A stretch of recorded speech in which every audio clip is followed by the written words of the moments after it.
Shane Simmons, the Appalachian Project, and I'm doing this video is on the Thorpe Cemetery in Gary, West Virginia. Thorpe actually used to be a coal town, and it was incorporated into Gary back in 1971. So I have another video about Gary coming up really soon. I thought the cemetery was a little bit too long and didn't really fit in with the rest of it, so I kind of did it separate.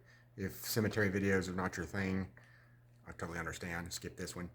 But I thought it was kind of neat to see some of the more ethnic names and that type of thing that showed more of the diversity of a lot of these coal towns. A lot of people aren't aware of just how diverse they were. They're truly some of the first examples of the Great American Melting Pot, where a lot of people from different races, creeds, ethnicities came together and worked in these coal mines. And this is a great example. Shows that a lot of them are still buried in the hillsides here. So this is the Thorpe Cemetery.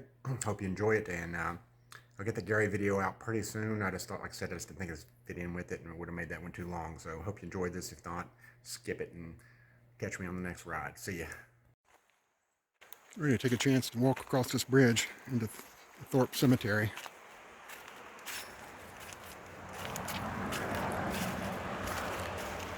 See, it's the middle of fall, pretty slippery right here actually. Hope I don't fall in the water. If I do, you'll never see this video. Anyway, moving right along. I think these cemeteries are so cool. They're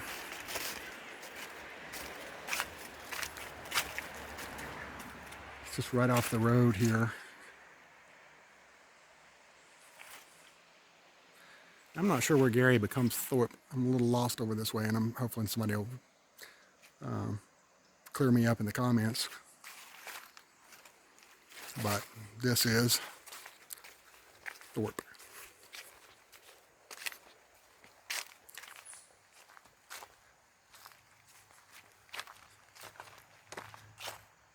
So as you heard earlier, U.S. Coal and Coke, 1933, Gary, West Virginia.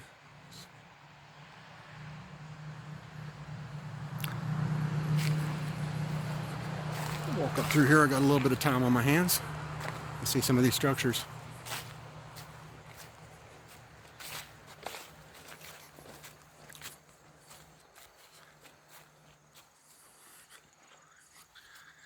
And you'll see a lot of names that you don't normally associate with West Virginia. Alex appears to be Saco. Sounds Alex Fodor Sr. So there's a lot of ethnic type names that you don't normally associate with West Virginia, like I say, but you definitely do with the coal camps. You definitely do with the coal camps.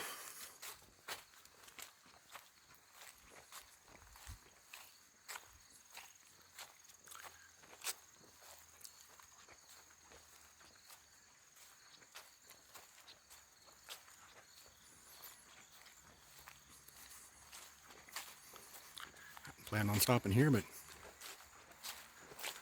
it's just such a unique little cemetery. Kind of gives you an idea. It's fairly large for this area. It's a funny thing about anytime I post something from Gary, as tiny little dot as it seems on the map now, I'll hear from thousands of people that are familiar with it.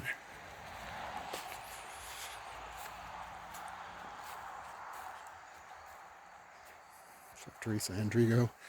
That's the last name that's still heard quite a bit around here. Maria Salsinas. So you got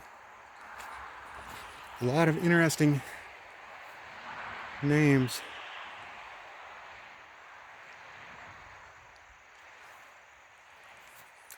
Ignatz Toth. That's not a name you'd hear every day. It gives you an idea what life was like here.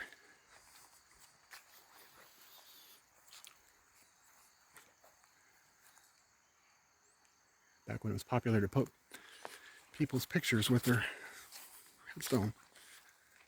Gives you an idea of what kind of people lived here, so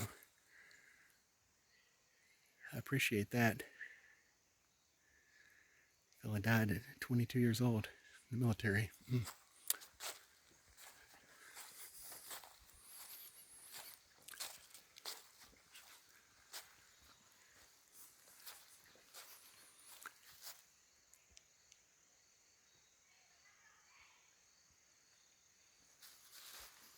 Certainly an interesting structure with Jesus.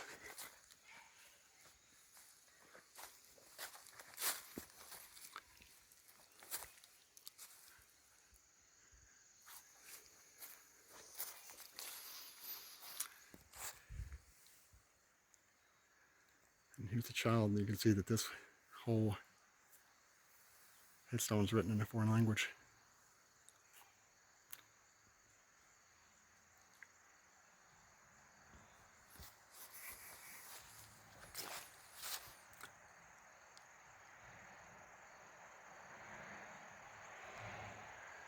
It's really sad, just 3 years old.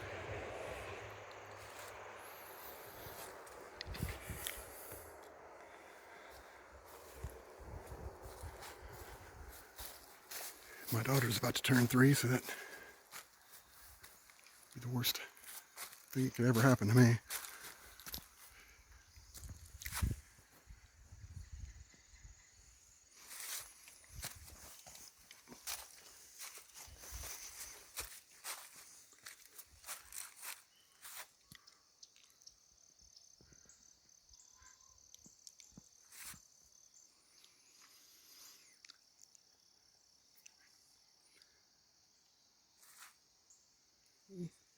It's very interesting. You see these. Pocahontas, of course. Pocahontas, Virginia has an amazing cemetery. This one, for the small size that it is, definitely rivals it. Very similar.